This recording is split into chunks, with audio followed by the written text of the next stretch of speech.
Good afternoon, Sis Sylvia Bay and brothers and sisters in the Dhamma. Before we start the talk, let's pay homage to the Buddha. Namo tassa bhagavato arahato samma sambuddhassa. Namo tassa bhagavato arahato samma sambuddhassa. Namo tassa bhagavato arahato samma sambuddhassa. Today, Sister Sylvia will talk about Cetanā Sutta on volition or intention. Before that, we will have a short, quiet time. Over to you, Sister. Okay, I would like to invite everyone to just sit back, relax. We're going to listen to the Dhamma, so our mind should have concentration and ease. There should be a sense of ease. So I'm going to take you through a form of metta reflection. I've done this before, so some of you may already be quite familiar with the words. But that is good.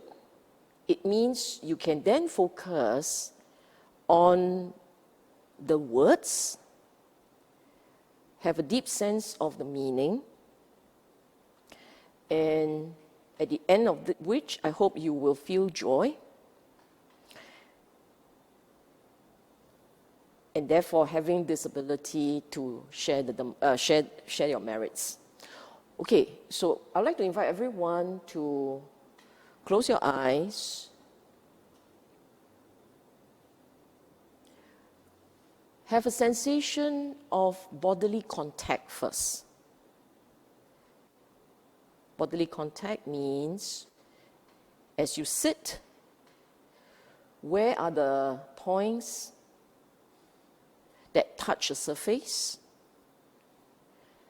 Your mind can move from point to point.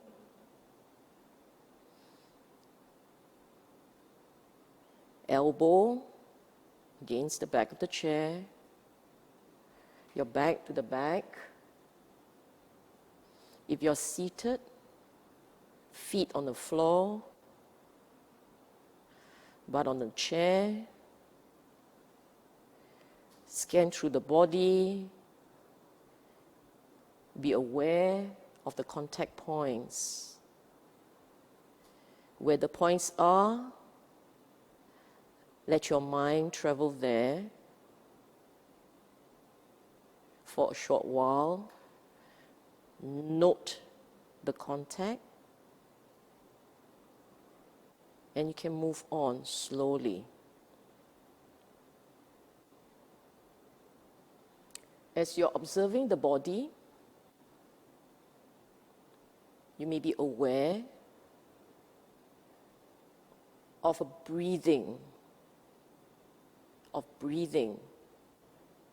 going on.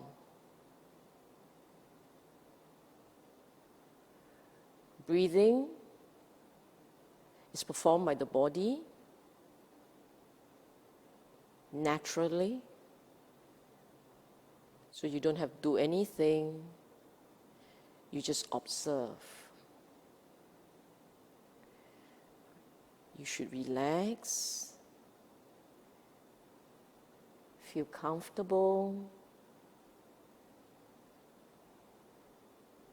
be comfortable with the breathing. It's rising, falling, rising, and falling. It's a natural part of life.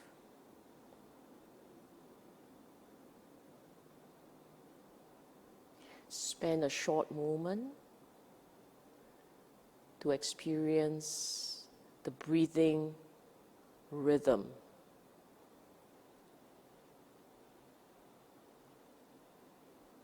You should feel a subtle softness in the mind. Mind is at ease. And now, I would like you to reflect as follows.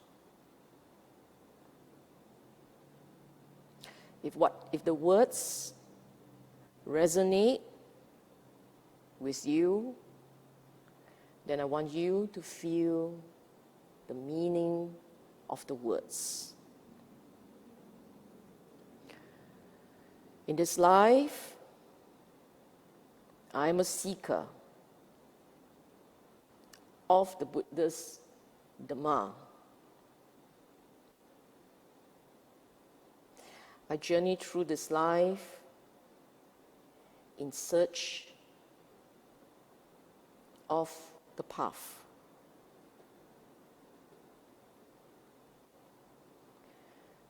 To the end of this life, I am dedicated to upholding the practice. I may or I may not see the Dhamma in this life, but I will never stray from the path.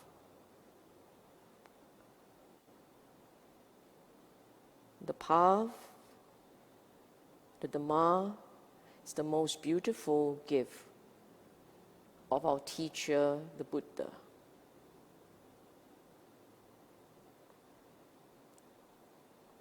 I am not perfect, but as I continue in this practice, I've become kinder, gentler, more considerate of others, more respectful of others. While I may still have anger arising, but anger dissipates faster. I harbor no ill will, and I wish no one harm. I may still have a rising of wanting, but I know the importance of moderation. I'm learning to be content. Contentment is joyous. Contentment is peace.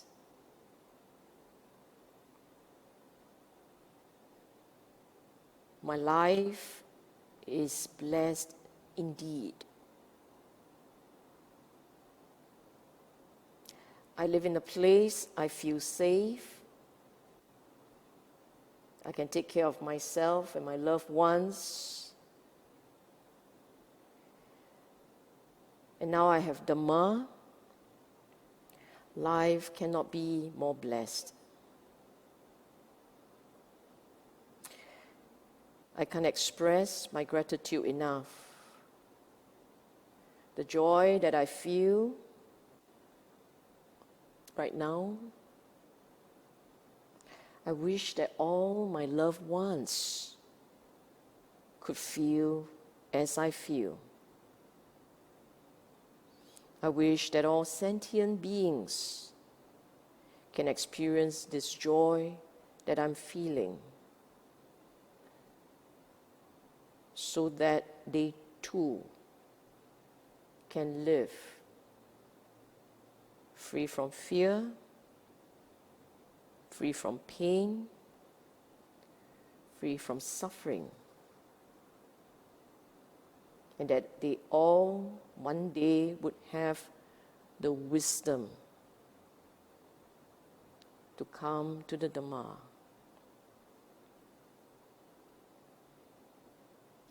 I would like to wish all sentient beings in all directions, before me, behind me, to my left and to the right, above and below, those who are born and those still unborn,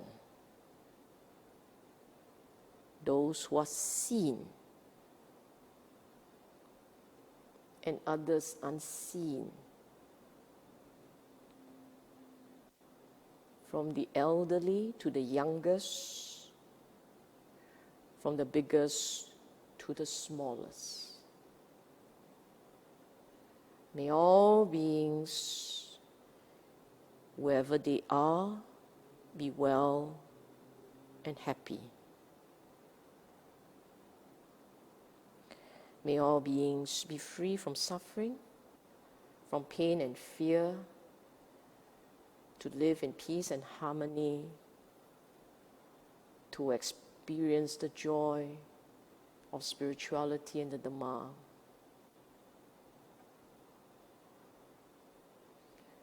Sadhu, sadhu, sadhu.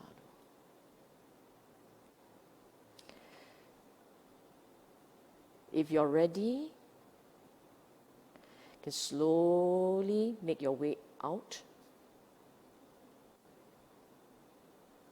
of your meditation or reflection.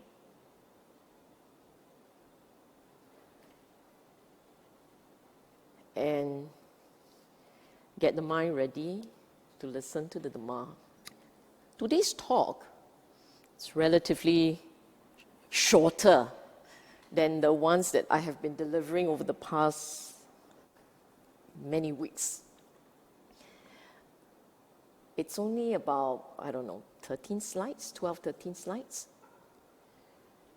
So we should be able to cover the ground, the slides, the ground of the talk quite quickly today.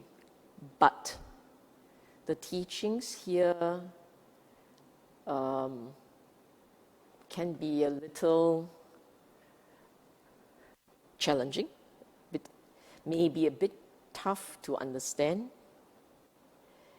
because here today we are really talking about the mind, conditions of the mind, for good and for bad. So you see that in this outline, I have laid down broadly 2 key points. Part 1, first point, is on introductory note on Chaitanya. Chaitanya has been translated as intention or volition. Anything, any decision, any thought, action, speech, which has been made with intention, but deliberately, that is Chaitanya. Okay? We'll be touching on 2 suttas. The choice of the 2 suttas were by the technical crew here. They wanted me to discuss these 2 suttas, and because they are relatively short, we'll discuss them together. At first glance, the 2 suttas don't seem to be very related, because one sutta, Samyutta Nikaya 12.38, intention, talks about the very subtle habits in the mind, the habits that will keep rebirth going. And the second one is actually practice. The second one, 11.2 from Anguttara Nikaya, making a wish. This one explains how, what conditions will help in spiritual progress. What are the conditions necessary for spiritual progress, from when you don't know much to when you realize the Dhamma and actually taste Nibbana. There's a series of conditions. And as long as the conditions are in place, you will realize Nibbana. You don't have to worry about making aspirations and thinking anxiously about how you're going to achieve it. It will happen. Set the right conditions, spiritual enlightenment will happen. Have the conditions not there, you can make all the aspirations in the world, it's not going to work. Okay? So this is broadly the talk. And how are the two connected? Essentially by the theme Chaitanya. Volition. How volition drives behavior and how volitions makes it possible for enlightenment. Okay, before we go into the sutta, I wanted to introduce a couple of other teaching, other words from the Buddha, which I thought they are critical for one to understand properly what is Chaitanya. And it came from another sutta, Anguttara Nikaya, 6.63, penetrative. I kept the Pali words because the Pali words are really very beautiful. The English translation loses a bit of the meaning. I mean, it's there. The translation is perfect, but the punch is not. So the Pali word says, it goes like this. Cetanahang bhikkhave kamang vadami. Cetana, volition / intention. Ahang, I. So this is said by the Buddha. Cetana, volition, ahang, I, bhikkhus. Kamang vadami. Vadami means say. I say. So ahang vadami, Buddha said, I say Chaitanya is kamang. Chaitanya, volition, is karma. This is where it comes from. We always talk about karma. Actually, it's not about the boomerang from the past. Karma are the conscious decisions, the volitional intentions you have cause karma. It came from this line. Cetanahang bhikkhave kamang vadami. Ceta itua kamang karoti. Ceta itua, having intended. Karoti is to do, karma. By kayena vachaya manasa. By body kayena. Through speech vachaya. Manasa, mind. By mind. So therefore the translation is spot on. It's intention that I call deeds. Having made a choice, one acts by body, speech, and mind. The point here is this. Anytime you consciously decide, you have that intention, from that intention comes action. So you decide, and then the words come out. You decide, and then you undertake action. And sometimes you have that intention, and the mind starts plotting. The mind starts thinking, reflecting, planning, and plotting. And then so the mind starts running. Why is this important? Because we must always bear in mind the moment we have considered something carefully and we act on it, however that is expressed, however that intention is expressed, it doesn't matter, it leaves an imprint in the mind. So karma actually are the imprints that we leave in the mind, having consciously decided. That is why we talk about, this thing about killing and stealing and all those things, especially killing. I have been asked questions like, if I were to drive a car and my car knocked down, say, an animal, have I committed killing? And I said, no. Unless you aim for your car to go and crash into the animal with the intention of killing it. Otherwise, if you're driving and the animal gets killed, there is no killing karma. That doesn't mean you don't have regret. For having been an object that caused, or the condition that led to the death of somebody, of course we have regret. But you have regret. Your karma is regret. Your karma is not killing. Do you understand this? This part? Just bear this in mind. So sometimes we say, oh, we are very nice people, what? We never say the fella, I don't know why the fella is hurt. But was there any intention in your mind to cause hurt? But you're very skillful, the words that came out wasn't particularly aggravating. So if you have intention to cause pain, and the individual, being sensitive or knows you so well, caught it, felt pain, your mind had already created the karma. Even though your words are so sweet and tender, it is still karma, negative ones, okay? Now, next one. My favorite Dhammapada verses. Mine is the forerunner of all states. Experiences are led by, produced chiefly by the mind. This translation is very well done because it captures the meaning of the Pali words beautifully. Of course, it added a bit of things here and there, but doesn't matter. This is it very nicely captured the meaning of that stanza. Dhammapada verse number 1, mine is the forerunner of all states. Experiences created by the mind, led by the mind. If one speaks or acts with a corrupted, impure mind, suffering will follow just like the wheel of an ox cart when the ox pulls.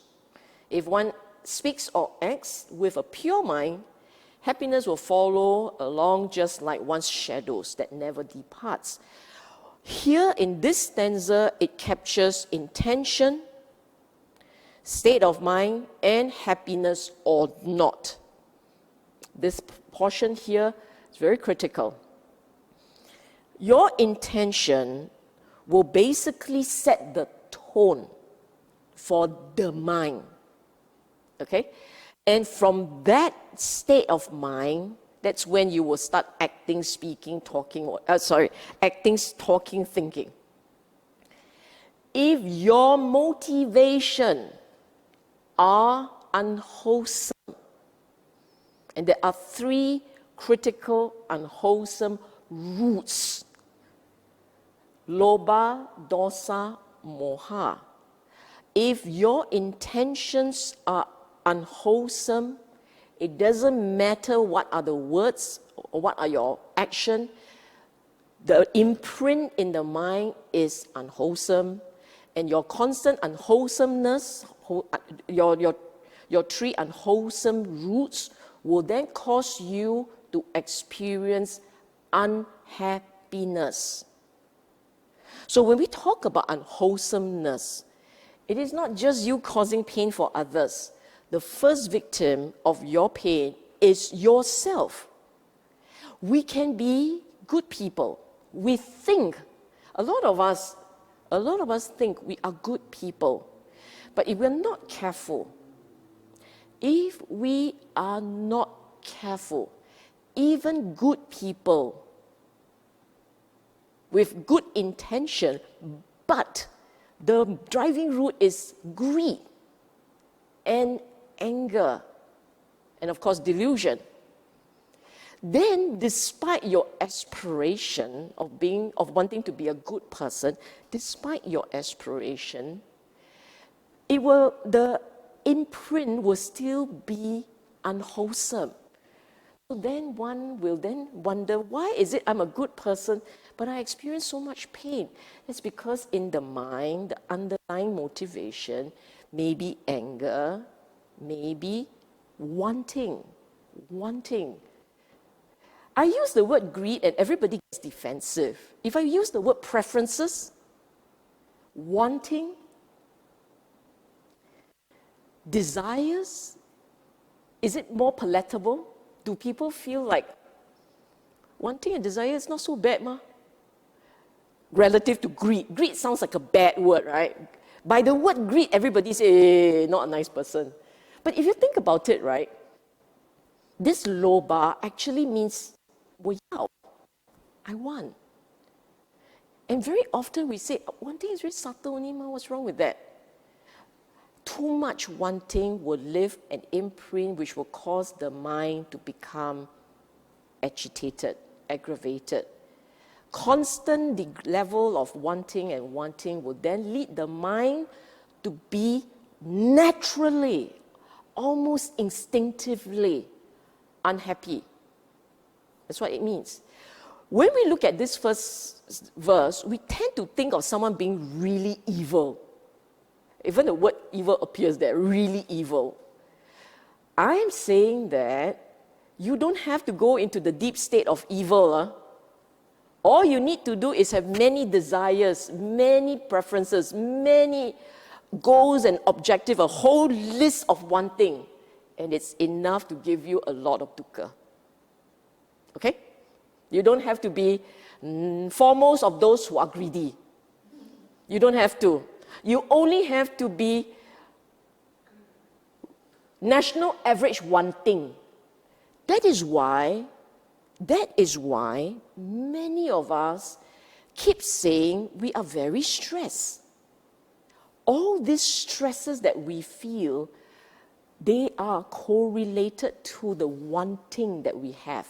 The more wants, the more items on your list, your to-do list, and you can't let any of them go, the sense of stress is there. With that heavy stress, that's when you will cause pain for others. We all will, when we get very stressed, we will scold. When we get very stressed, we will hit out. We will let go. It's just stress. You're not evil. But how did that stress come out? Many wants.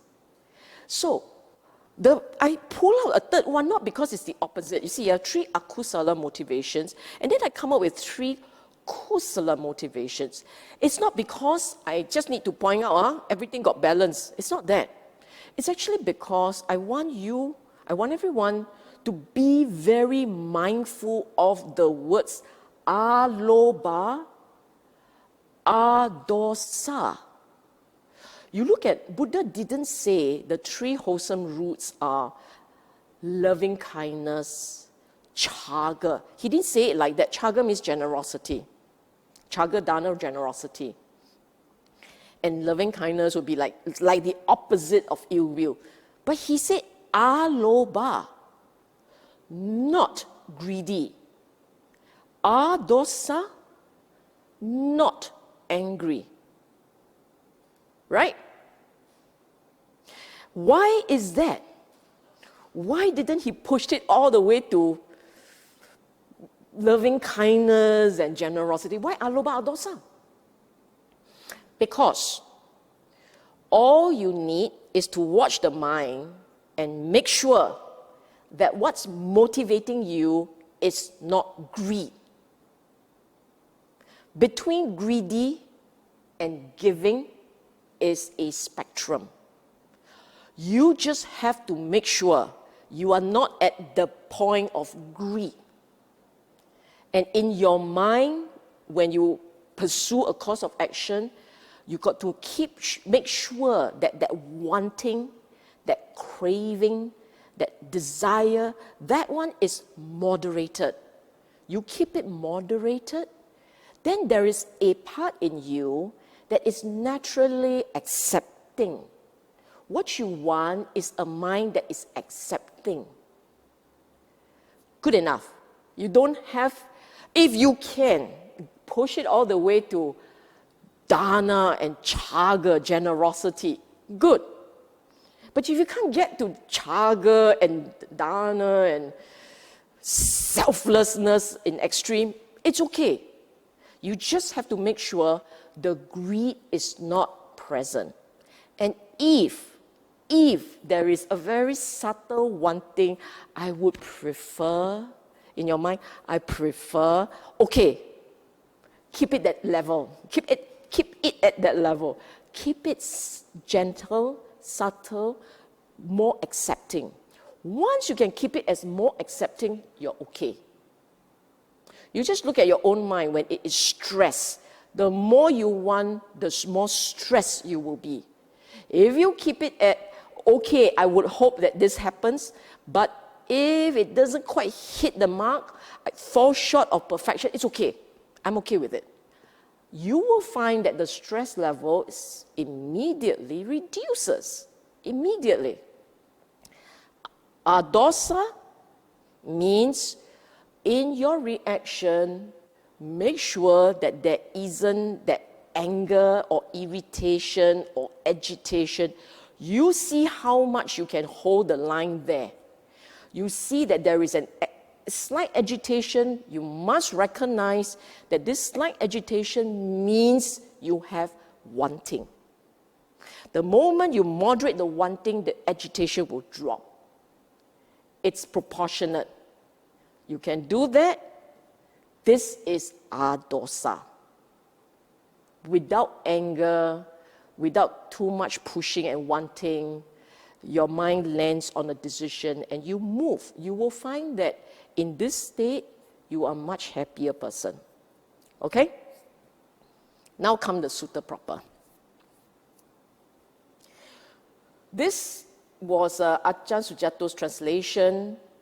Every time you see the word mendicants, you know it comes from Ajahn Sujato. What you intend or plan. So intend, plan, underlying tendencies, anuseti. What you intend or plan have underlying tendencies for, become a support for the continuation of consciousness. When this support exists, consciousness becomes established. When consciousness is established and grows, there is rebirth into a new state of existence in the future. When there is rebirth into a new state of existence in the future rebirth, old age, death comes to be. So do sorrow, lamentation, pain, sadness, distress. This is how the entire mass of suffering originates. And then we read and we say, okay, pretty straightforward. Pretty straightforward. That's why I said that this talk will be short. It's a pretty straightforward teaching here. A few things to point out. Intent means Chaitanya. Right? We've been saying Chaitanya, volition, intent. So this is level 1. I think we will, so you say, level 1 is like this. We'll go for dinner tonight. That's intent. Full stop, then that's it.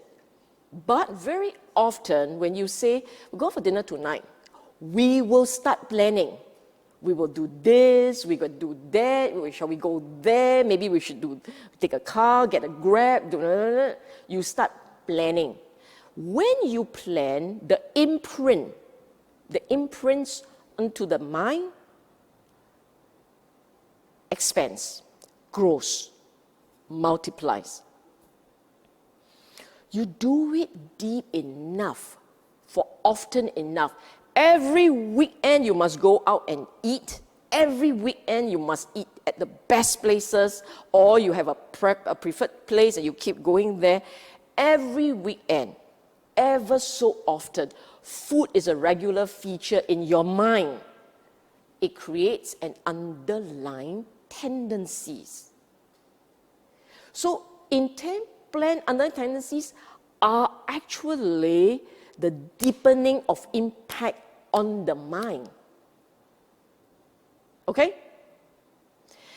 The result of which is once it hits underlying tendencies, this is something you will carry with you into future lives. This is what it means.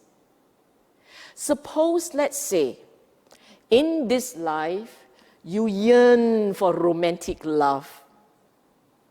I must use an example. When you have, say, this desire for romantic love, right? And your mind keeps going around and around and around this idea. This is what you want, this is what you need. And for whatever reason, maybe this life, you didn't find the perfection you want. Then you will go off, you move on into another life with this habit, this desire, this yearning. You have no idea why it is like that, but it's like that. Somehow it's something that's nagging you within. That is the underlying tendencies. And we all have this. We all have this problem, okay? And as long as you have, the mind, unfortunately, constantly churn. We cling to, we get preoccupied with, it recurs. You look at the word anuseti, you keep having it, then it is like a self-generating battery. Essentially what happens is a self-generating battery that keeps rebirth going. As long as there is volition, however subtle, it will leave an imprint on consciousness. And whenever there is consciousness, there will be a new state of rebirth, a new existence. Now, if we talk about after next lives and all, some of us will say, can't see, don't know. How do we say, right? It can be anything, we can say all kinds of things. But let's just keep it in this life, to this life. Just keep it to this life.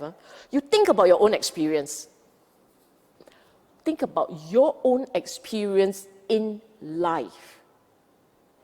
You look at how you have changed from a young age to now. When you were younger, still in your shorts for the guys and uniform. When you're very young, you have certain habits there, certain behavior, certain way of doing things. And then you grow. As you grow, you learn new tools, you learn new ways. It starts to change you. Depending on your condition, the conditions that you've gone through, things start to change for you, right?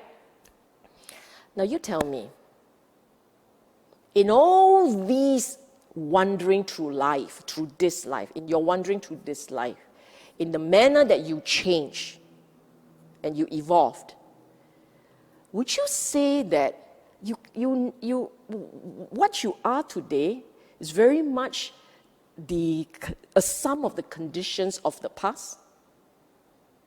What you are today, the way that you are, your instincts, the way you react to people, the way you fight, the way you love, everything that you are right now, wouldn't you say that this is very much the sum of the sum of conditions from the past? Do you understand what I'm saying?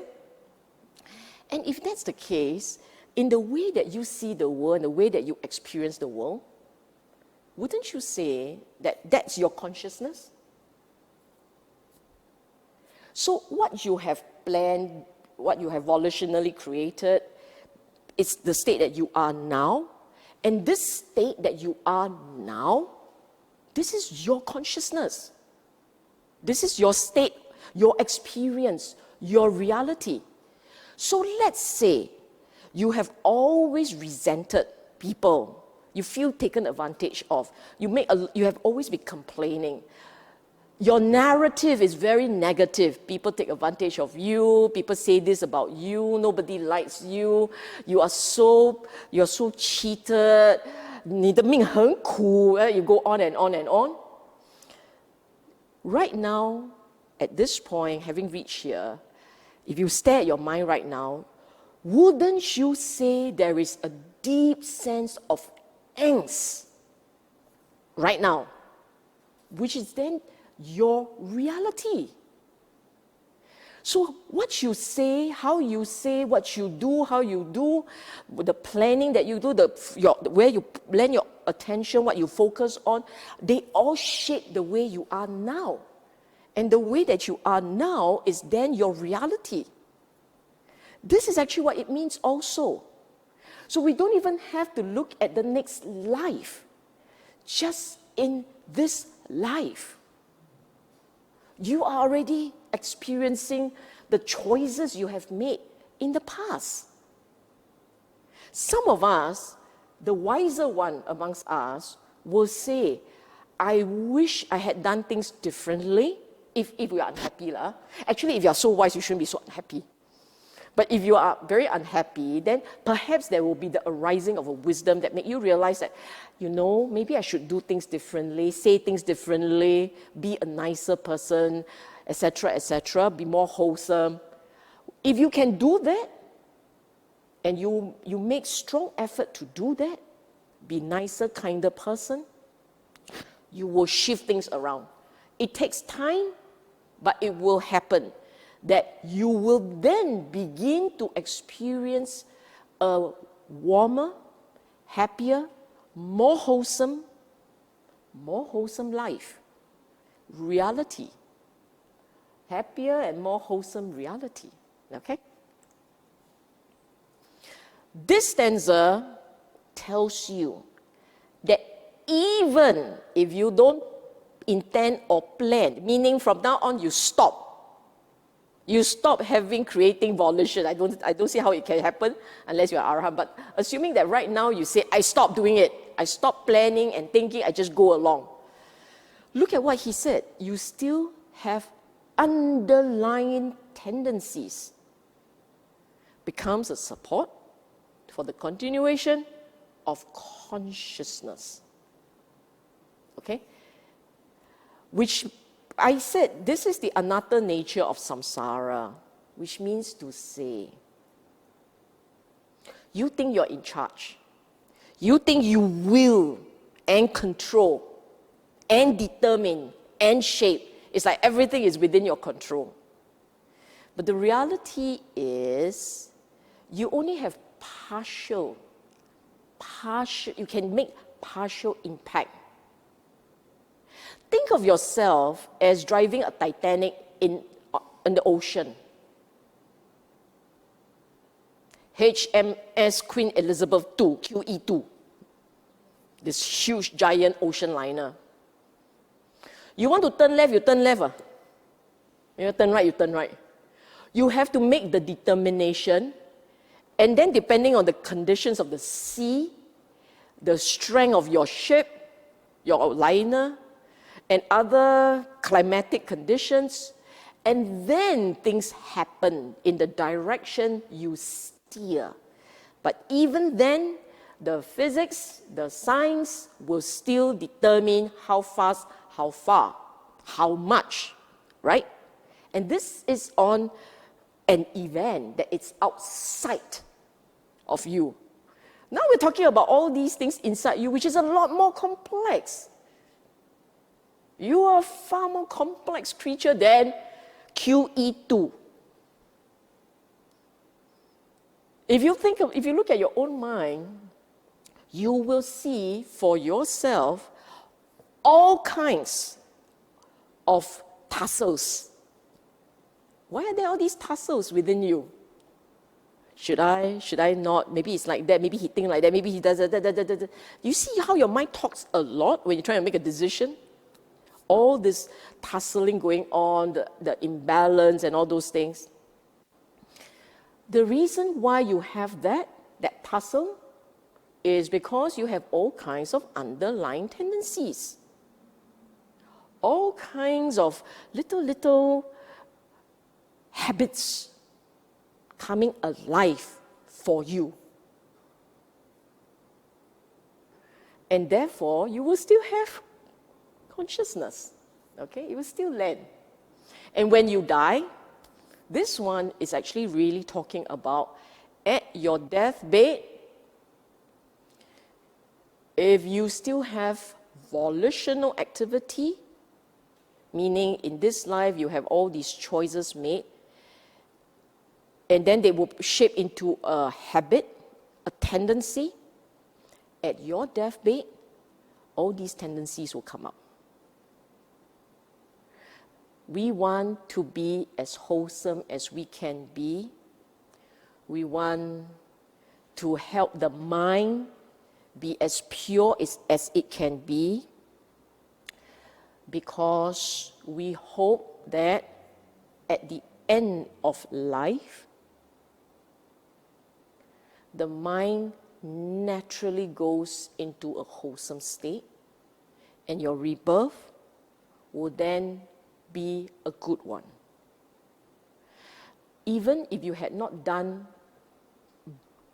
evil deeds, you have not slaughtered people, you have not stolen vast amount of money or cheated people of their inheritance, or do funny things that everyone will judge you as evil, even if you've never done any of those things. But your entire life, you have been angry and aggrieved, and you feel like you had been shortchanged in life. So you have a lot of resentment, you have a lot of anger. If that becomes a habit, then at the deathbed, those are the tendencies that will surface. Those are your underlying tendencies. That is why it is very important that in daily life, we want to do dana, sila, bhavana. Dana is the generosity that comes out spontaneously. Your willingness to help, your willingness to serve, your willingness to forgive, your willingness to be good to people, be kind to people, be considerate, so on and so forth. Your dana sila is restraining yourself from bad, unwholesome acts, unwholesome speech, and holding yourself to wholesome speech and act. And hopefully within the mind, keep it all wholesome as much as you can. Bhavana is a constant cultivation of the mind. We tend to be, we're national average people, so we will tend to have wholesome moments, unwholesome moments. Bhavana is the effort to stay and cultivate wholesomeness as much as possible, constantly improving. Okay? You keep doing this along this way, then your mind at the end of life, that mind is naturally wholesome. Naturally wholesome. Underlying tendencies, wholesome. Okay? Now, this sutta is very specific. It's actually helping monks, because Buddha was talking to monks. He was making the point to monks that you have to train yourself to a point such that the craving habits, the instinctive craving habits cease. Because as long as those habits, those instincts do not cease, then they will trigger a rebirth. As long as there is a wanting, so you see, even if you don't plan, don't intend, don't plan, but you still have underlying tendencies, these underlying tendencies imply a craving presence, a very subtle, instinctive wanting, which will then translate into the different kind of behavior, different kind of habits. So it's from one thing, which is craving, it will translate into, it will manifest into different kind of habits. Okay? That alone, that craving alone, will trigger consciousness. When this exists, when these habits exist, it means your craving exists, consciousness will become established. The second part of it says that when there is consciousness, there will be rebirth, there will be a becoming. You will come alive again. As long as there is life, you cannot avoid death. All of us sitting down here one day will move on from this life. We cannot avoid that. And before we get to the point where we kaput, you will fall sick. You will have many moments of crying fits, crying for others who have moved on and you love them. You will grow old. You will have all kinds of mental stresses and agitation in life. There is no one perfect life such that none of the above would happen. There isn't. It does not matter what you are. You can be the richest man on earth, or you can be the most powerful person around. You still have to go through this. Whether it is losing relationship, losing people, losing opportunities, losing yourself. I mean, whatever it is that you're losing something. Where there is a gain, there is a loss. Where there is happiness, there is pain. Where there is someone who says nice things about you, there will be others who will do this to you. This is just the nature of life. So here the Buddha said, you want suffering to completely cease? Don't be born again. That's essentially what it means. Don't come again. What is special about the Dhamma? What is special about our teaching? Is that he found the way to stop it. He found the principle that keeps life going. And once you take it out, once you extract that craving, then this self-generating life will cease.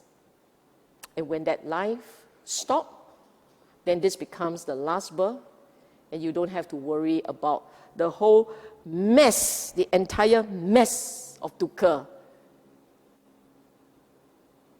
Like Groundhog Day, starting all over again.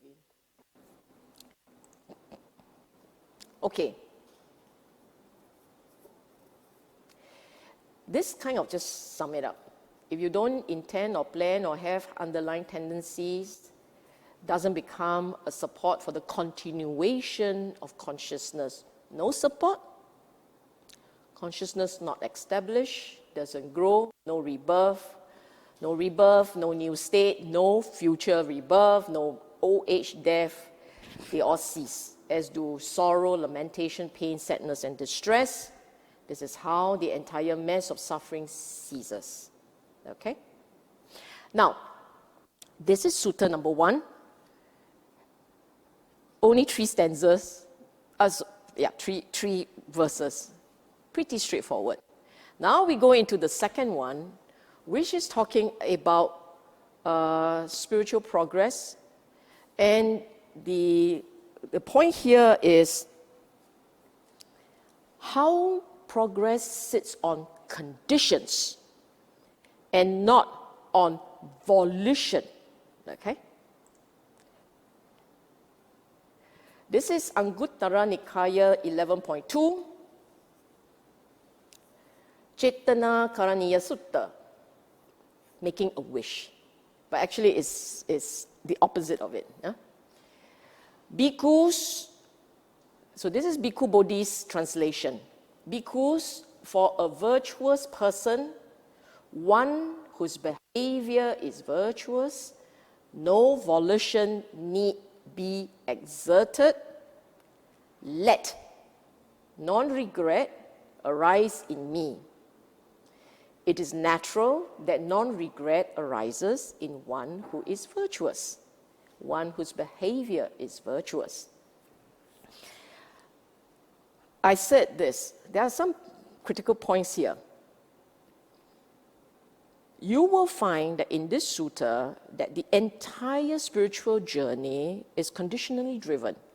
Meaning to say, as soon as you are able to set in place and put in place certain conditions, those conditions will keep progress going, will keep you growing spiritually, okay?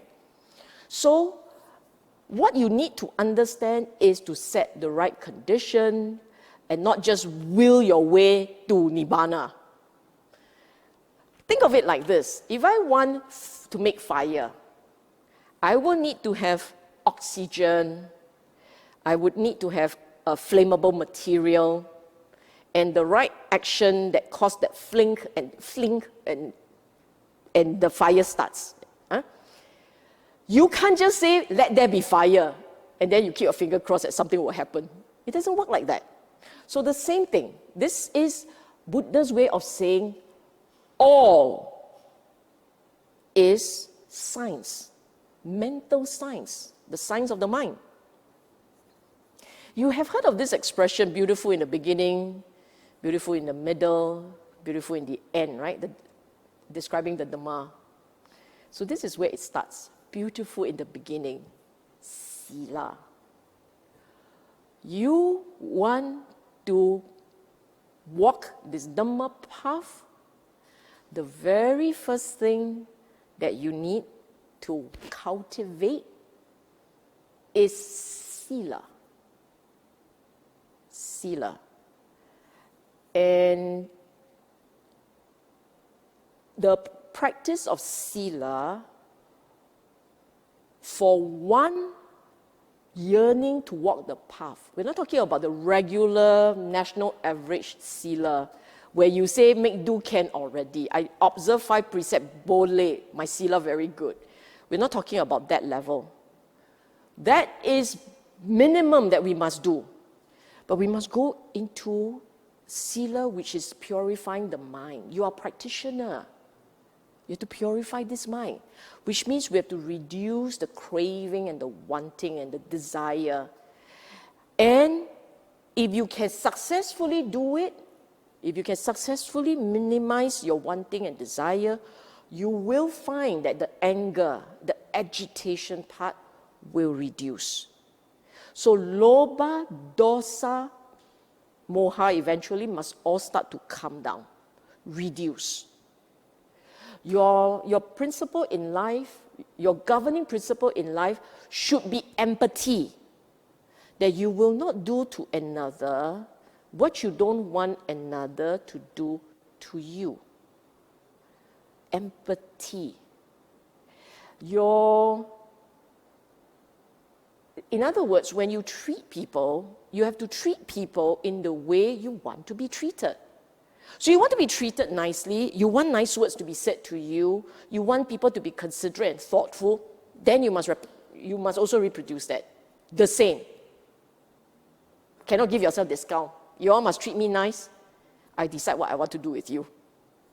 Cannot be done like this. Has to be reciprocity. Huh? Or rather, the other way around. You start it. You be nice. You be good. Then the rest decide whether they want to reciprocate. But it's okay for you.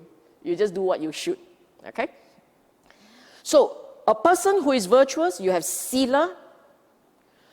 Automatically in you, what arises is my conscience is clear. This non-regret means my conscience is clear. My hiri, utapa, moral shame, moral fear, no, nothing. I feel good. I feel like I had been a good person. I'm happy with myself. That's the idea. And it's okay to feel happy with yourself if you have done something good. There are many words here. I will take you step by step. You have to remember this step by step.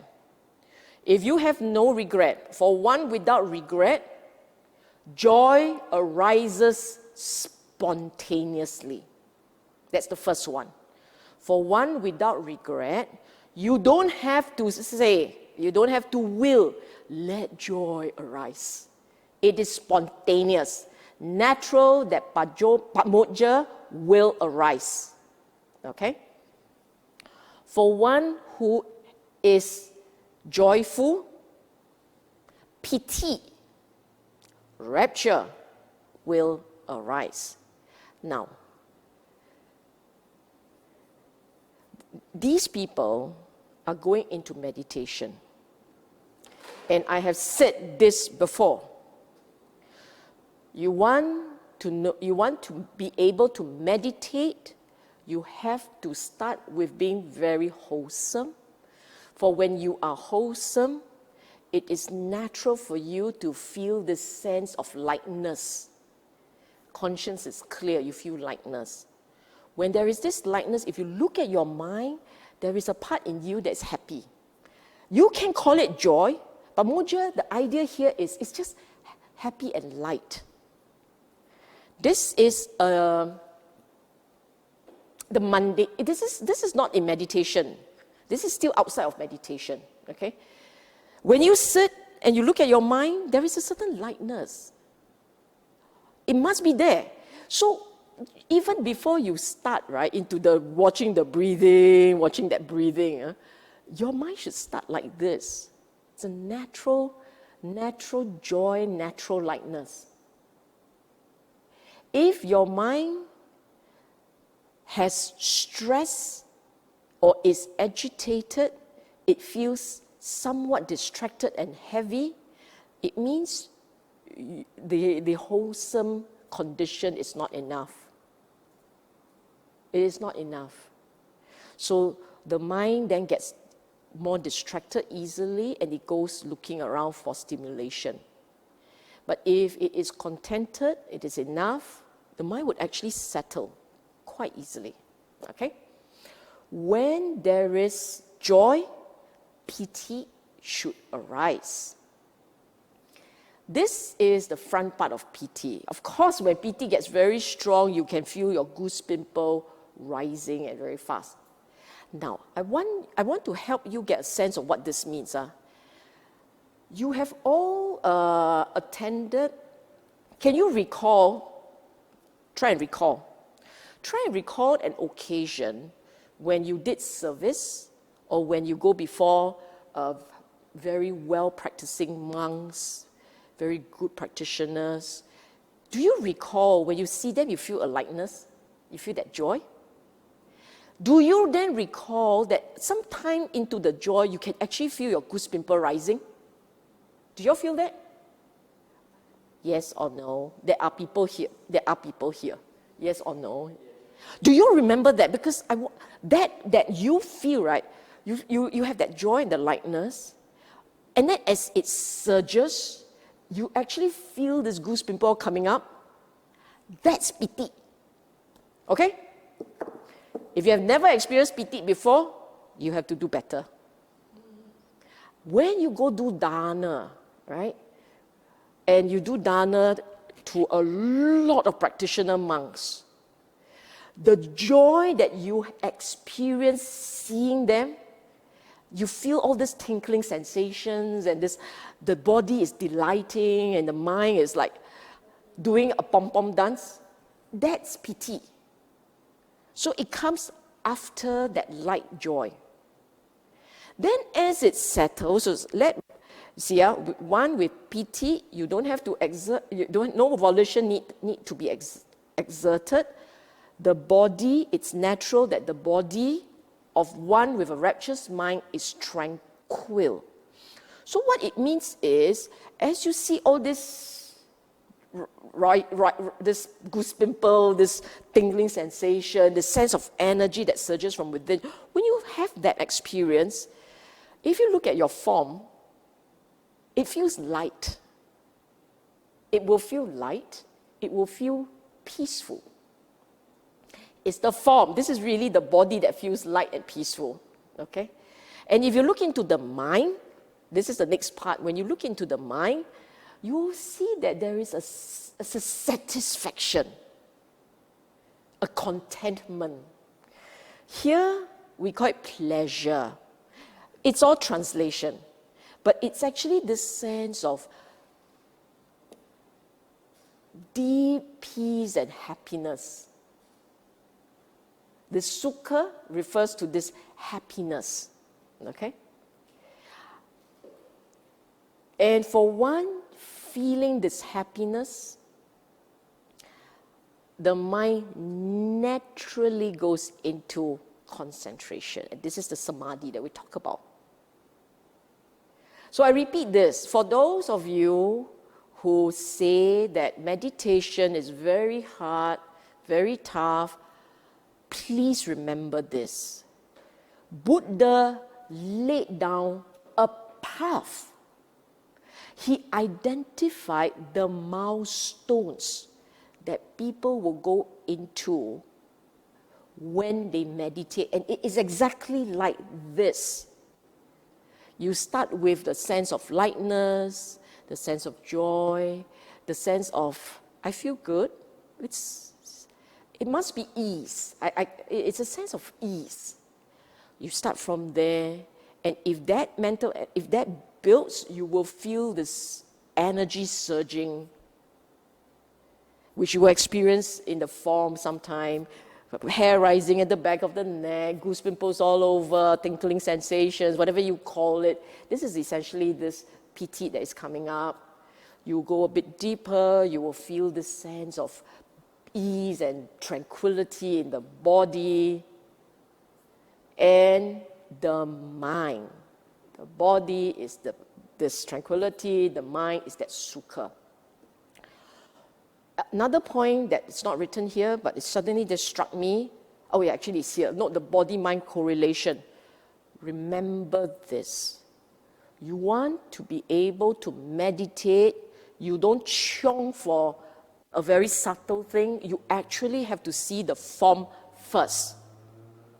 When the form is steady and the form sits upright and easy, the mind is also steadying.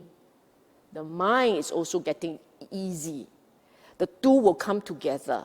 You look at the words written here, body and mind, stabilizing, being light, being joyous, being at ease, being tranquil. The mind and the body comes together. Okay? You want to go into jhana, you go and look at Kaya Gata Sati Sutta AN11.2. From jhana 1 to jhana 3, it's all about using the body to bring up the jhana. Okay? It's very consistent. And that way, you can't go wrong. Buddha said so. You go try it out for yourself, you will see that he is right or he was right.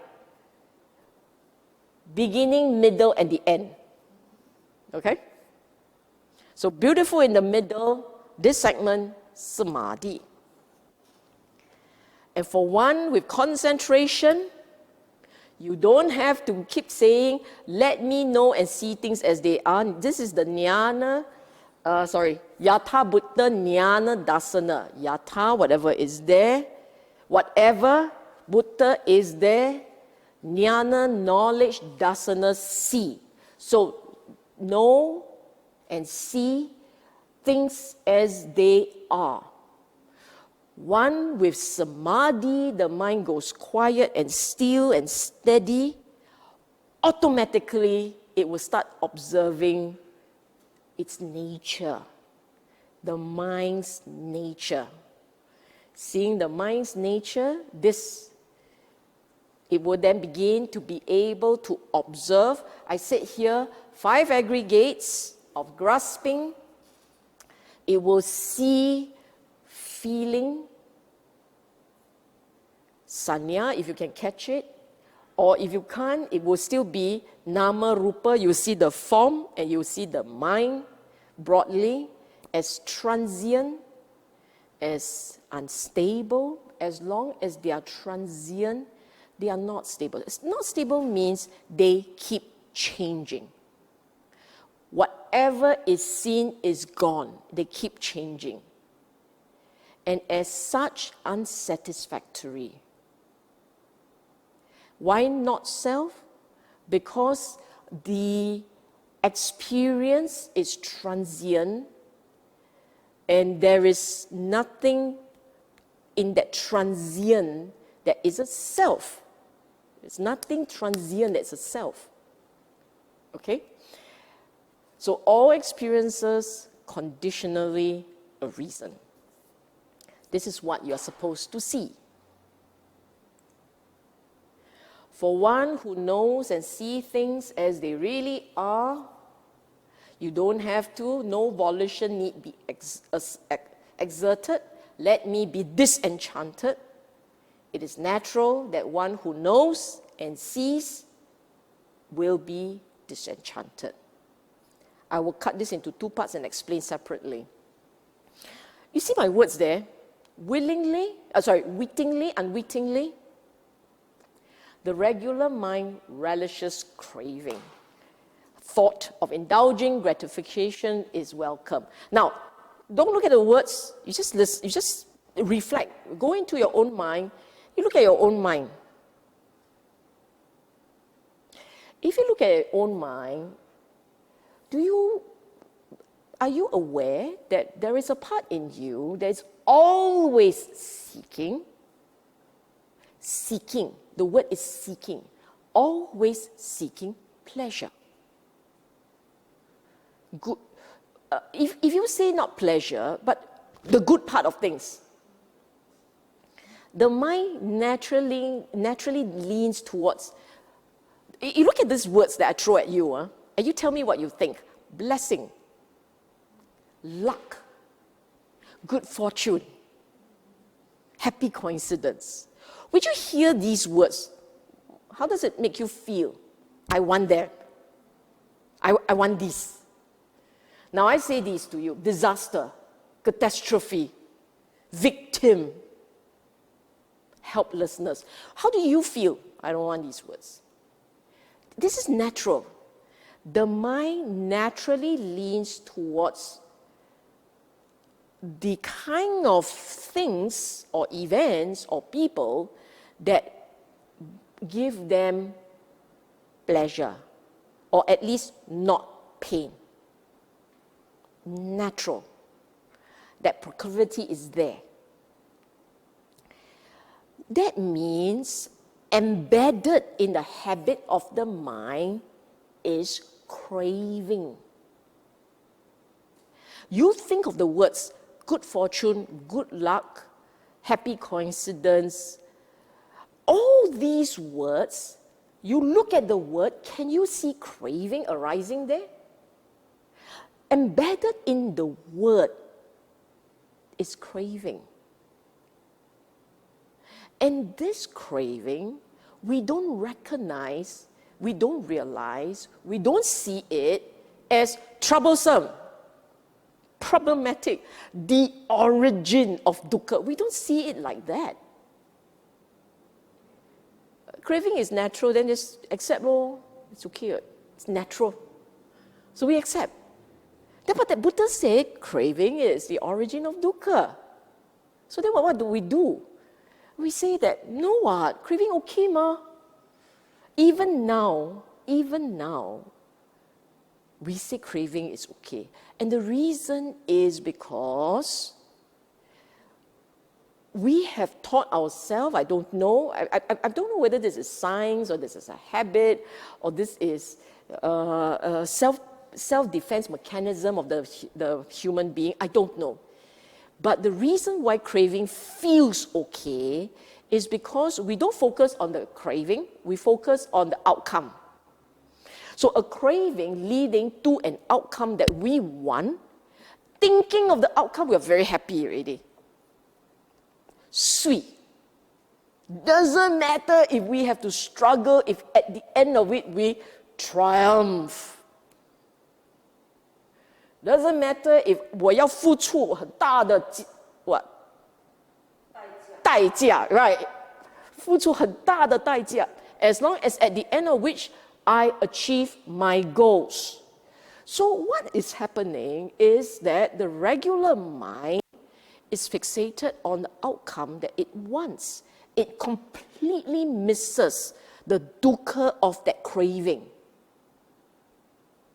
That's why Buddha said we are moha. We are deluded.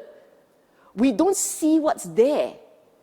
We anticipate what's not there. And we take delight in the anticipation. You just look at how moha we are. Right? We're taking delight in gratification, the thought of gratification. We are not even doing it yet. That is why planning for a trip is so much happier than actually going through the trip. Then, after the trip is over, we reminiscing about the trip is so much better than while we were going through it. Because going through it, you experience the dukkha. Before and after, you don't. You can skip the dukkha bit and just focus on all the pleasures. Okay? Why is this important? Here the Buddha said, for one who see and know things as they are, will become disenchanted. So when the mind is awakened to the transient nature of reality, it is also awakened to meaninglessness, unsatisfactoriness of indulgence. Suddenly it's like, sian, craving arises, as opposed to craving arises, let's think of gratification so I can mask the pain, the agitation, the aggravation, we can mask it. Right? Disenchantment sits on aversion to habits of delighting. It is not aversion. It's actually realizing that this constant desire to delight and delight, that's not good. So what you have is looking at that desire and you go, enough is enough. But having this sense of disenchantment, I say, it is not balanced. Meaning to say, the disenchantment means your mind is leaning towards aversion. In the past, until you started the practice, the regular mind leans exclusively towards delighting, pleasure, enjoying. So the regular mind focuses on anticipation of returns. The practicing mind focuses on the pain of craving. And if you keep focusing on the pain of craving, then that in itself is very painful. And it's not just that. The other aspects of the reality of things really is not nice. It's actually the four inversion. Apart from the transient nature and the dukkha, there is also the part where the mind, if you look at your own mind, it has a certain bias towards pretty, the attractive. The mind looks at something unattractive and skip. 不要看. The mind would like to look at something nice looking. I mean, seriously, if you think about anything in your life, right? You're drawn towards somebody. Why? Because in your mind, in your eyes, the person is attractive. But did you see all the unattractive part? The dead cells, the open pores, the sweat glands, the stench that comes with the bacteria growing on the form. We don't look at any of these things. Nobody say, I love you because your bacteria are so alluring. I mean, who say that? Nobody says that. Everybody talk about your nice hair, but you know, embedded in the hair, how much bacteria there is? What form, what type? Viruses and so on. I mean, okay, we're just getting a bit graphic. We're getting a bit graphic. But the reality is we all focus on the pleasant and beautiful and attractive without realizing that for everything beautiful, there is actually the reality, which is not quite what you see it to be. If you can miraculously transform into a microscopic observer and you live in the life, your world is the world of under the microscope. At that level, definitely you will see reality as is. Do you see what I'm saying? So what you perceive to be reality is really not reality. And here the Buddha is saying, the moment you see reality as is, you ain't going to be so smitten.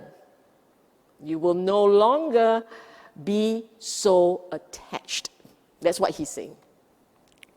That is why part of our training is to train ourselves to try and literally, what's that word? You force your mind to focus its attention on the other half that your mind has always not looked at. Your mind has always looked at beautiful. Now you're going to focus the attention on the part that is not beautiful, the part that is repulsive, the part that is unattractive. And as you start to do that, you will then begin to balance, begin to be a little bit more balanced in the way that you see nature, reality. Okay? I said this enchantment is not balanced, there is no accepted. What it means here is, as long as you stay disenchanted, there is an aversion, there is pain. There's actually more pain, which is why in one of the suttas, the Buddha had actually said there are two ways of practicing cultivation. One way is sukha way, pleasure. The other way is the dukkha way, the painful way. So what is the sukha way? Is you go into your meditation, you go still the mind, you experience the jhana, you begin to see reality as is, but your bonus, your experience is cushioned by the jhana. Jhana experience is beautiful. So your sense of reality is not in such a way that it strikes you through the heart and tears you. You do it without that jhana, you do it without this mind that knows how to meditate, then you are forcing the mind to only focus on the ugliness, and some people can't take it. That is why in the time of the Buddha, there was one episode where scores of monks went and killed themselves because they got it wrong. They were focusing only on repulsion. Then they say, why am I alive? They took their life. Buddha came out on retreat 2 weeks later, and there was an obvious number of missing monks. Obvious number. So he asked Ananda, what happened to, why is the number so few now? Ananda said they killed themselves. They were meditating on lovesomeness of the body, the 32 parts. And then the Buddha taught them metta. This is where the metta meditation also came up, to help them balance up the mind, to feel the joy of life again. Okay? With growing insight and wisdom, acceptance, contentment will grow, hence dispassion. Dispassion comes about when you accept. You accept the nature of change, you accept transience. Basically, life is just like that. Your clinging reduces, as the clinging reduces, the preferences reduce, the acceptance grows. And with that, contentment grows, okay? For one dispassionate, no volition need be exerted. Let me realize knowledge and vision of liberation. Natural. That one dispassionate realizes knowledge and vision of liberation. Okay. Explain a little bit here. Vision is when you have an eyewitness, real-time observation of a phenomenon. So when you look at your mind and you see with the arising of craving, dukkha arises, you observe that when you reduce that craving and that wanting, dukkha reduces. This is real-time observation. That is chakku. That is vision. You reflect on what you have observed, and your takeaway is, oh, this is the second noble truth. First and second noble truth plus the third noble truth. When you can do that kind of knowledge correlation, that is knowledge. Then, if you move on to know how to apply in all your daily life, and it starts to shape the way you think, the way you act, the way you speak, it transforms you. The knowledge and that vision transform you as an individual. It means you're applying wisdom. Okay?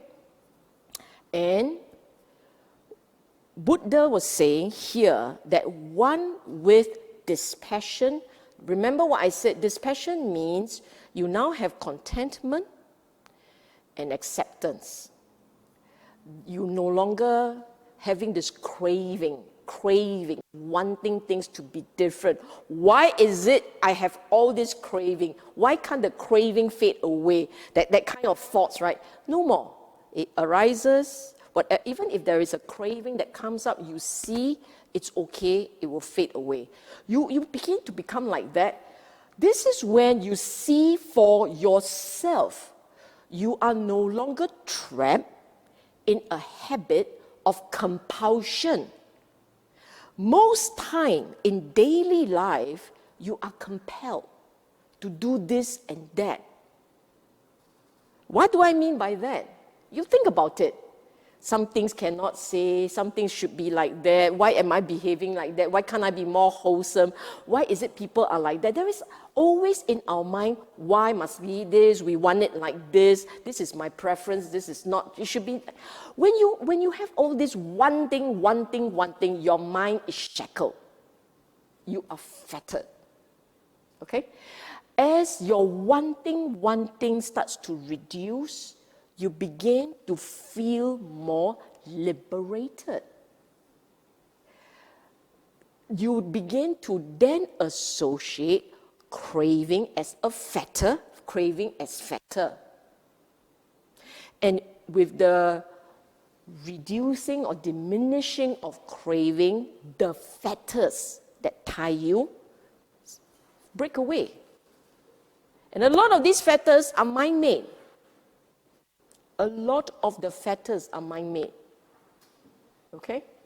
Some are your habits, that wanting this and wanting that. I like to eat this, I don't like to eat that. Imagine, you go in and you say, I prefer to eat this and I prefer to eat that, right? And then the mind, at some point, you just accept taste. Taste is just taste.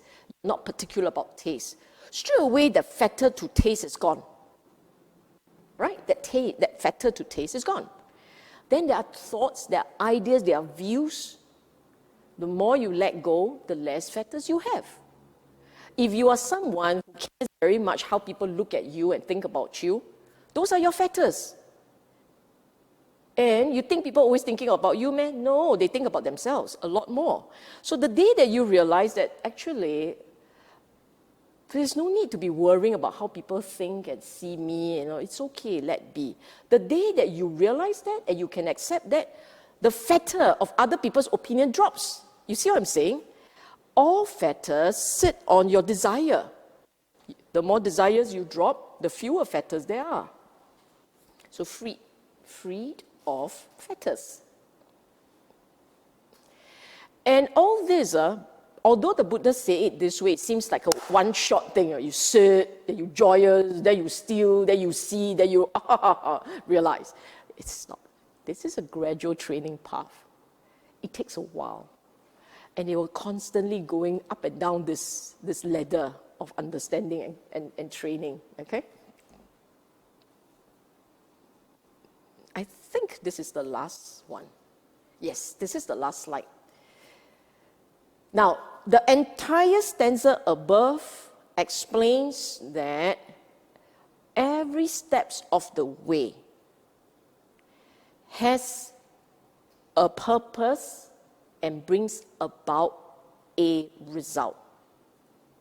For a result, okay? And I said, the point, I highlighted purpose and benefit because I want to stress to everyone that in the Buddha's path, on this Buddha's path, it is not enough to know how to do things, how I sit, how I should have this. It's just as important to know why.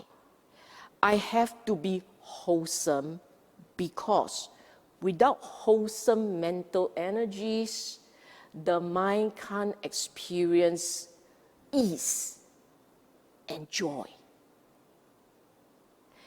Why must I have this joy and ease? Because otherwise, the mind cannot have this surge of energy that takes it to a higher level of joy, which now we call rapture. And this rapture helps the body to feel the sense of steadiness and ease, which then helps the mind to go still. Every step, when we ask why, then we understand how something should be done, and it has to be like that, because only like that, it creates the momentum for the next stage to appear.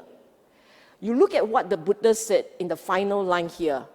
One stage flows into the next. One stage fills up the next.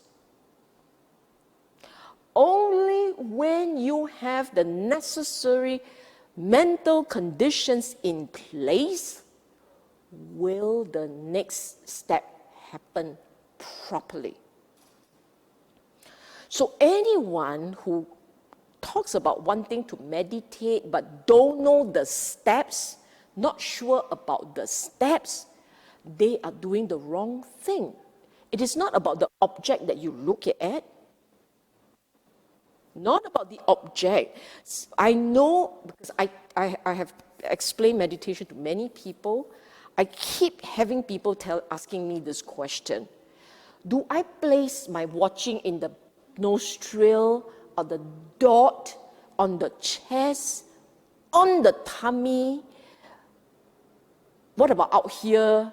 Where am I supposed to place my attention? You are fixated about the steps. The steps are not as critical as understanding why. Why something has to be done. And when you set the condition, it will settle by itself. It will happen by itself. So where you actually park the attention, if you're doing anapanasati, where you actually park the attention, what you're looking at, that part is actually not that important. You just have to stay. Wherever you park, you just stay there. More importantly is to have this ease and the form, feeling the comfort. So don't sit in a place where your mind can't settle because the form is so uncomfortable. Don't say that this is, I'm supposed to watch and see the agitation fade away. You are not even watching, right? Agitation won't fade away. That is actually what it means. So set the necessary conditions, the meditation will flow. With the meditation flowing, the insight will happen. I call this the Dhamma Chakra. You know the word Dhamma Chakra Pavattana Sutta, right? This beautiful first sutta by the Buddha. It actually talks about Dhamma Chakra. What is Dhamma Chakra? It's Dhamma will. Why is it a will? Because we go on a journey. Sorry? The mic, is it? Where should I start again? Dhamma Chakra. Okay. It's called Dhamma Chakra because it is a vehicle, a wheel that takes you on a journey. The journey of the mind, the journey of finding your way out of samsara. Samsara, the cycle of life and death and rebirth, that cycle is like a labyrinth, We know we call it samsaric cycle, but it is a labyrinth. You get in, you get trapped, you're stuck. This is a labyrinth that trap you and keep you going. And the Dhamma Chakra is that wheel that will take you out. Make it possible for you to find your way out of the labyrinth of life, of samsara. The final word here, which I really love, and I really love this, going from the near shore to the far shore. The idea here is, you see, what's a near shore? Where you are and all that you know, right? The things that you see, the experience that you have, the familiar objects, and your habits and instincts are all with you in the near shore. Far shore is where it is beyond where you are. Beyond where you are. Distance, I don't know. But it is that which you have not seen, that which you do not know, you have no experience with, and you need to make a journey that takes you in that direction. And this idea about the far shore is, you tend to know where it roughly is in a general direction. It's not here, it's there. Wherever it is, it's not here.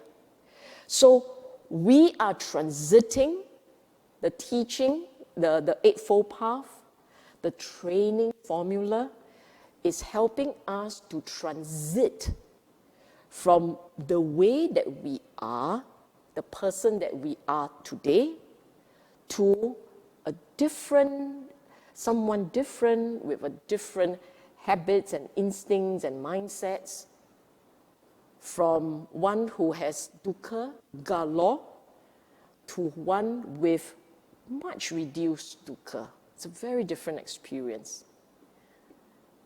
For the Singaporean wanderer in us that love to go travel overseas, going to the far shore is a good thing. We kind of like far shore.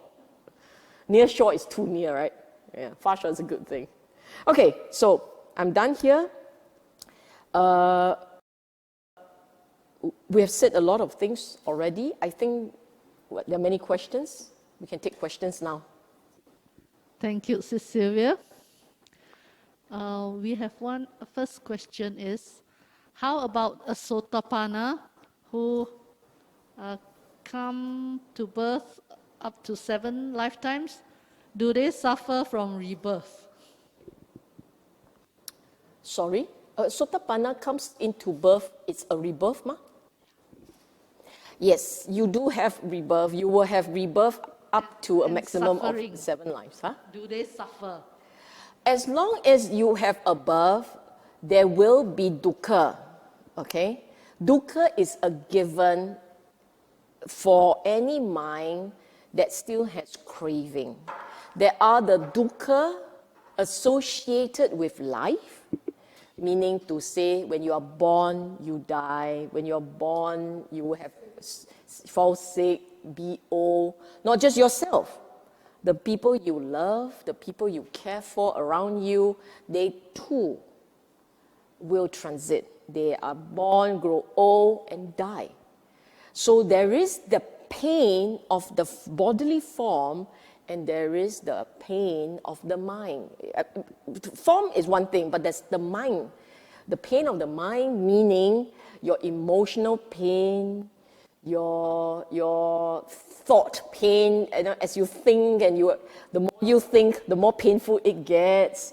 So those are the mind-based pain. But they're all the same. There's still dukkha. Okay? Second and third question from the same person. Sorry, just as one subtle difference is this.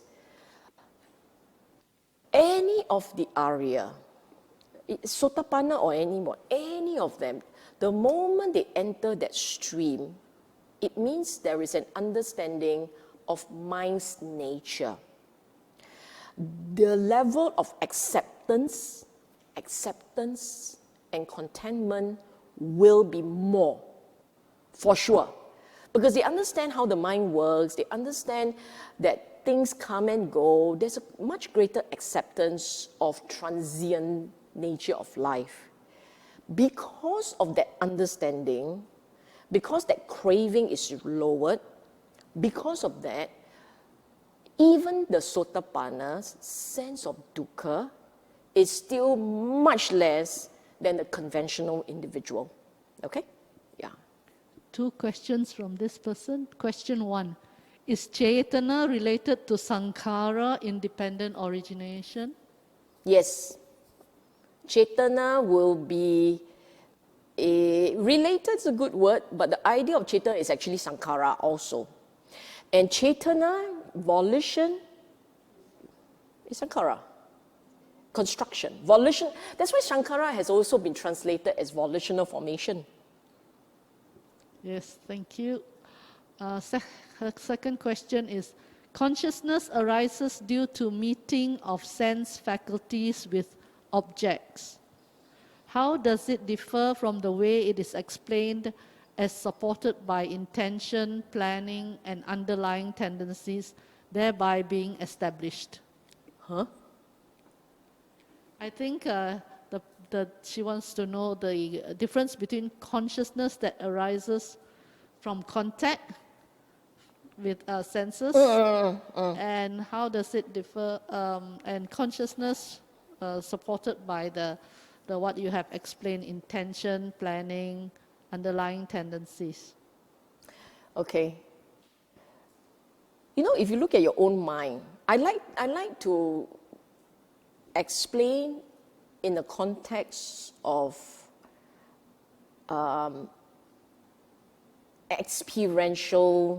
from the experiential perspective. Meaning, I don't want to explain with words and all, because words may not make any impact. Instead, I would like to invite you to just look at your own mind. Look at your own mind, and you see for yourself, right? Your experience of the world sits on 6 sense bases. There is one way of talking about consciousness. 6 sense bases. What you see, what you hear, smell, taste, touch, experience, think about. There is no world beyond that in terms of your experience of the world. In that sense, 6 sense bases is consciousness. Because consciousness really is experience of the world. So that's one way of saying it. Another way of looking at it is the motivations that you have, the engaging that you have, engaging, planning, your habits and all those things come into play for you, come into play in a very intermingled way with regards to your 6 sense bases, isn't it? You see something you like, you will plan to get it, you will plan to react, you have a plan to react to it. So that is also your conscious experience. Are they different? Only in terms of how you categorize them. You can pile it down to the bare minimum and say 6 sense bases. But if you add on to this 6 sense bases, and you start to describe, you elaborate on this 6 sense bases, then you will come into what was discussed earlier. For the regular person, the 2 things make no difference. They are intermingled, happening all the time.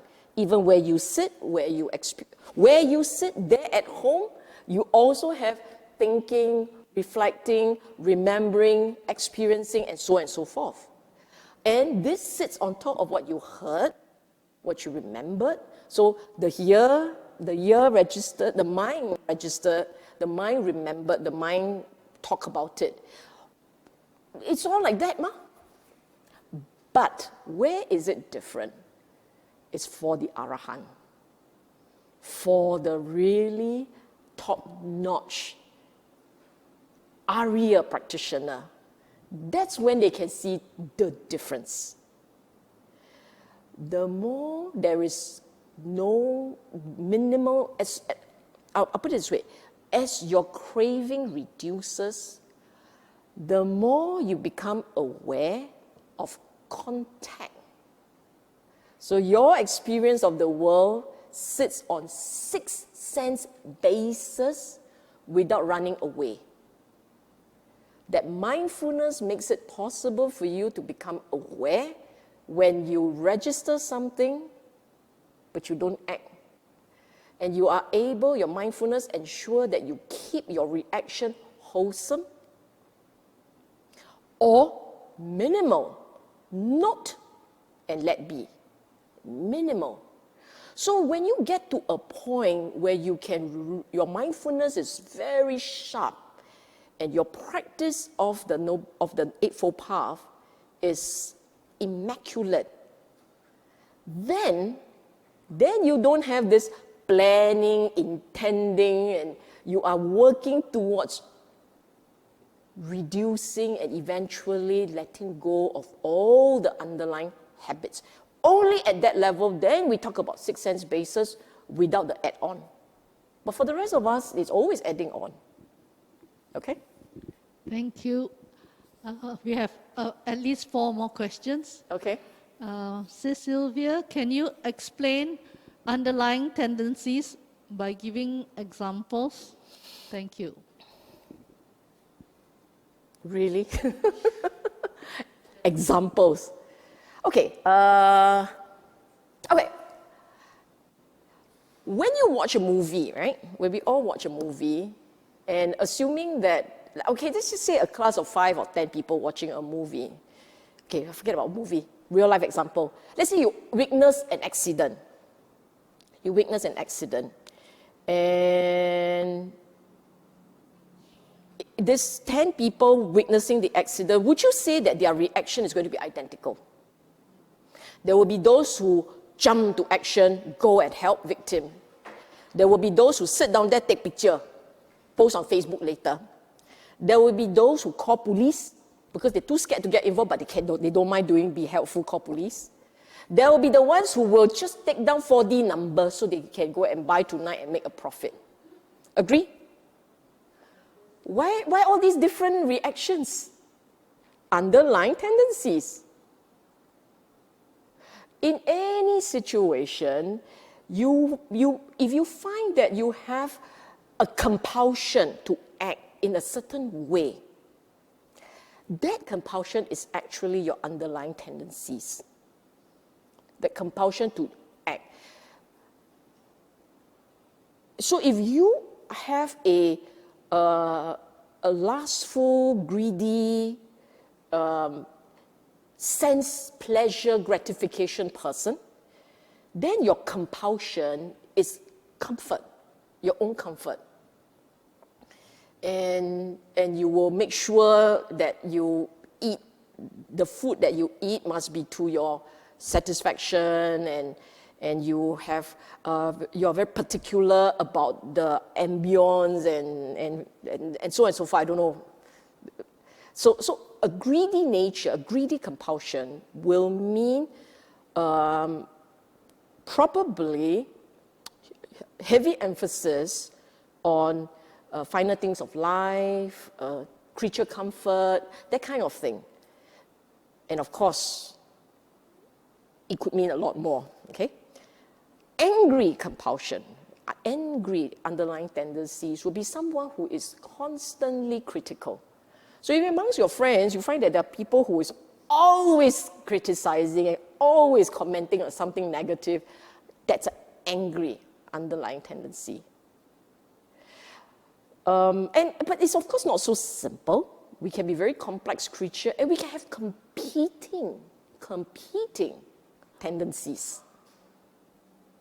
Deeply compassionate on the one hand, easily ruffled on the other, possible. Very giving on the one hand, extremely territorial on the other, possible. So all these are competing tendencies because we have lived so many lives. We have gathered, we are like I don't know. We're like vacuum cleaner. Before a vacuum cleaner was invented, we were kind of sucking up all kinds of funny things, and then it becomes part of your habits, your compulsion. See it as craving. When the compulsion arises, there is a craving energy there. Just observe it as craving. If you cannot explain how this come about, it's probably from a different time. So it's like babies, you see little ones, right? They all have their own little character. Oh, their little habits. There's a lot of compulsion going on, driven from when? From a different time, possibly. Okay, yeah, go on. I think this is an add-on question by someone else. Does it mean that sensation plays a part in the underlying tendencies, I guess? No. Well, yes and no, but it's not that. Your tendencies are there. It will surface when the conditions are right. And when the conditions are not there, they may or may not come up. Sensation in what sense? Sanya? Feelings, I think. Feelings. Didn't say. In fact, her question not very... It's not necessarily. It's a bit confusing. Her Yeah. question is, one point is said that the sensation is come to play. Is this correct answer? Sensation come to play? Yeah. I don't understand. Question a bit confusing. That's why Okay. I rephrased her question whether the sensations experienced comes to play as part of the tendencies. I can't answer what I don't understand. Okay, thank you, Sis Sylvia. Another question.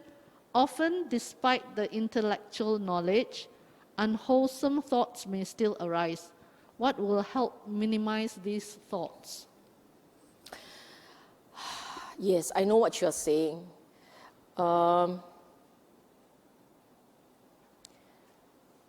There is a reason why the Buddha, assuming that you're a serious practitioner, you really want to be a good person, right? And for that, I will say that look at some of the mental states that the Buddha highlighted as part of cultivation. Faith, saddha, sila is the part that we want to do good, avoid evil, and purify mind, right? But the third one and the fourth one, the last two, very significant. One is chaga, generosity, and the last one is wisdom, panya. Okay? Let me explain how these three help. If faith comes strong for you, if by instinct you think of the Buddha and the joy arises, you think of the Dhamma and you have gratitude flooding through your pores. You think of the Sangha and you shed tears because, my gosh, there are beings prepared to set aside their own creature comfort, take on the training and really try and see the Dhamma.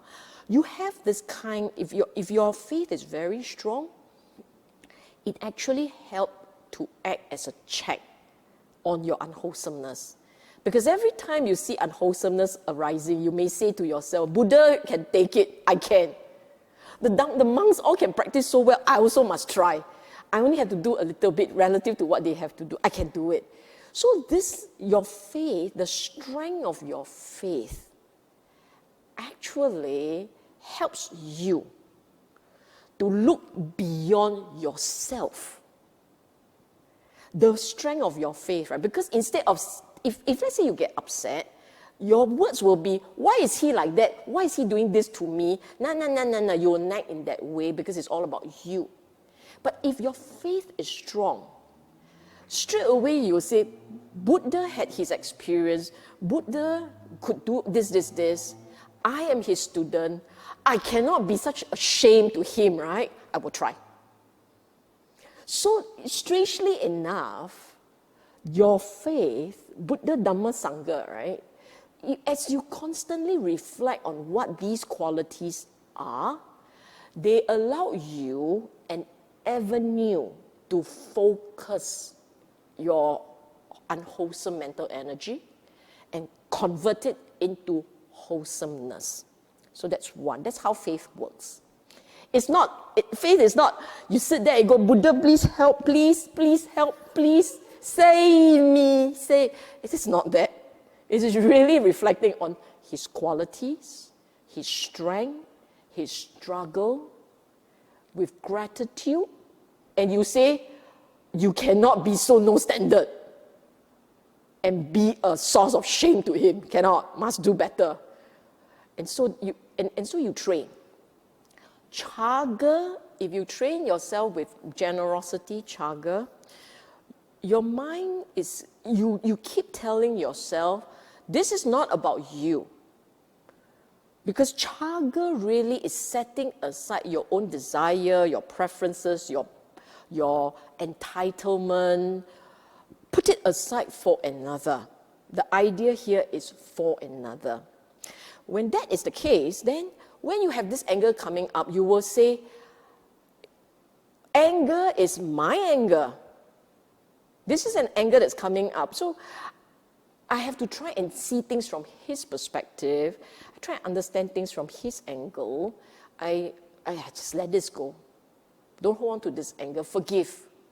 Respect. Embrace. You allow wholesome mental energy to take the place of the unwholesome energy, which is all about you. Any unwholesome mental energy means there is a fixation about me, I. Okay? And wisdom, really, knowledge is not wisdom. Knowledge is material use that you have and that you are familiar with, but if you do not apply in such a way as to harmonize the mind and resolve attention, that is not knowledge. I mean, that is not wisdom. That is just information that you keep. It's as good as carrying an iPad with information that you Wikipedia them out. It's no big deal. When knowledge translates into a choice, a behavioral choice, that is when knowledge becomes wisdom.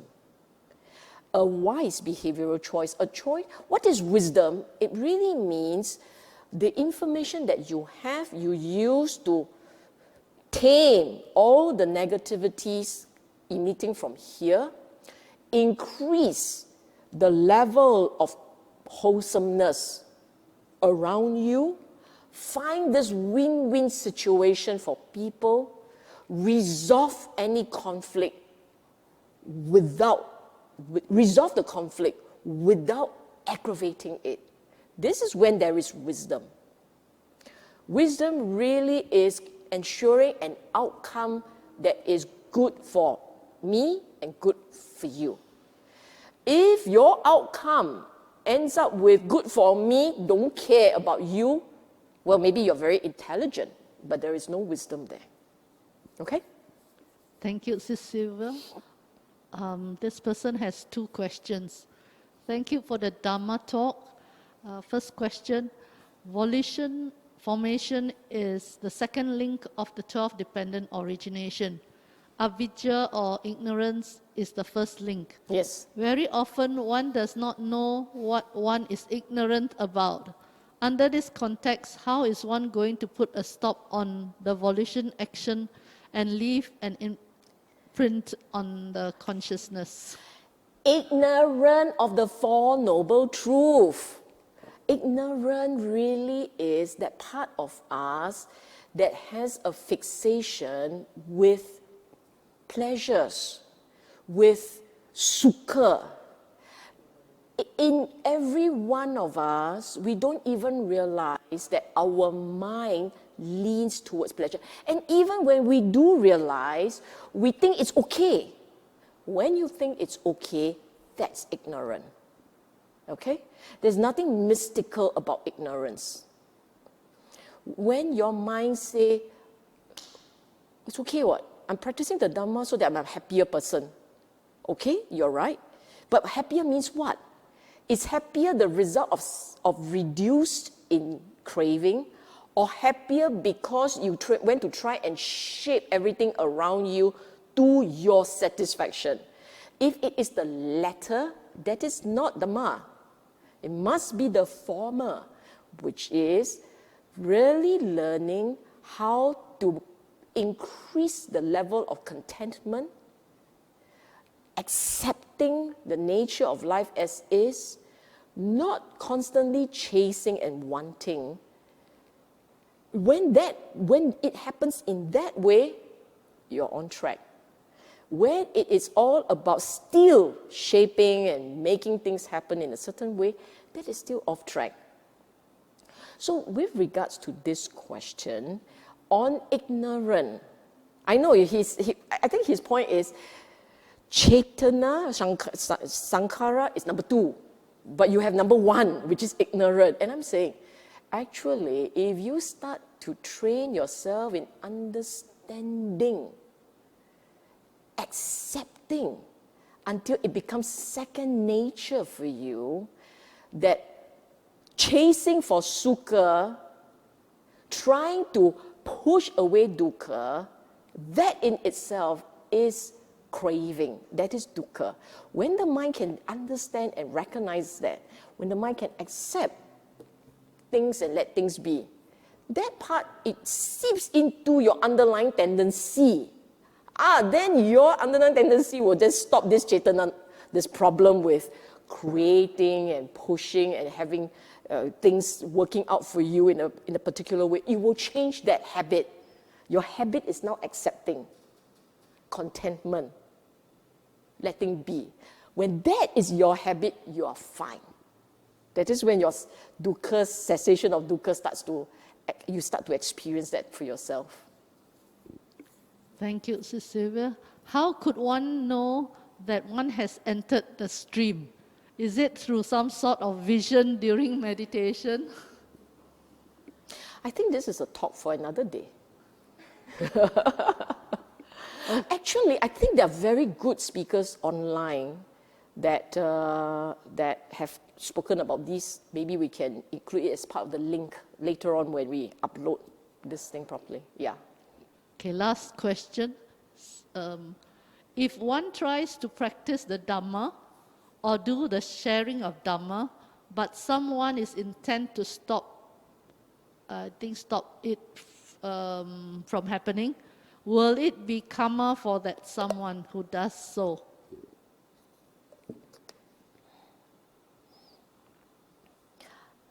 It really depends.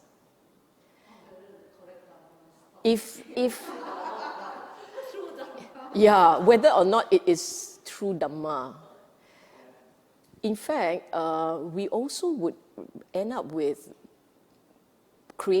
generating problem for our mind if we are not sharing his words, but for whatever reasons, either for benefits, through ignorance, through wrong understanding, we corrupt the Buddha's teaching, that would also create its own demeritorious points. So I can't answer this question literally. Categorically. It really depends on the context and the condition. Yeah. Thank you, Sis Sylvia, for a lovely Dhamma session. I know many of you had seen this slide before, and I will continue to share this as a reminder to everyone at the end of a talk to remember the Dhamma, remember his gift with gratitude. So I'll read this again to remind everyone how blessed we are in this life. If you had experienced joy listening to the Dhamma, do consider honoring our teacher by putting into practice his first teaching to the lay community. Be chaga, donate, help, give support of time and energy to a worthy charity or spiritual organization of your choice at your convenience, and be joyous when you're giving. We must never take for granted the blessings that we have enjoyed in this life, as our forerunners had done it right by us, we must continue the good work for those who come after. May the Dhamma last long. May we continue to enjoy supportive conditions for learning and practice. And may we never deviate from the true teaching as long as life lasts. This last sentence is very important because we will die. We will move on in this life. And then it will be the conditions that we encounter in future lives that will take us back to the Dhamma. So do make this aspiration as sincerely, as strongly as you can, so that with Chaitanya, you ingrain it into your mind that you will always come back to the Dhamma. Okay? Thank you. Before we end, let us share merits with all the sentient beings. Vata cha amehi sampadang punya sampadang sabbe deva numodantu sabba sampati siddhya Ittavata cha amhehi sampadang punya sampadang sabbe bhuta anumodantu sabba sampati siddhya. Ittavata cha amhehi sampadang punya sampadang sabbe satta anumodantu sabba sampati siddhya. Let us share our merits with our departed relatives and friends. Idang me nyatinam hotu sukhita hontu nyatayo. Idang me nyatinam hotu sukhita hontu nyatayo. Idang me nyatinam hotu sukhita hontu nyatayo. Let us pay our respects to the Triple Gem. Arahang Samma Sambuddho Bhagava Buddhang Bhagavantam Abhivademi. Swakato Bhagavata Dhammo Dhammang Namasami. Supatipanno Bhagavato Sāvaka Sangho Sanghang Namami. Sadhu, sadhu, sadhu.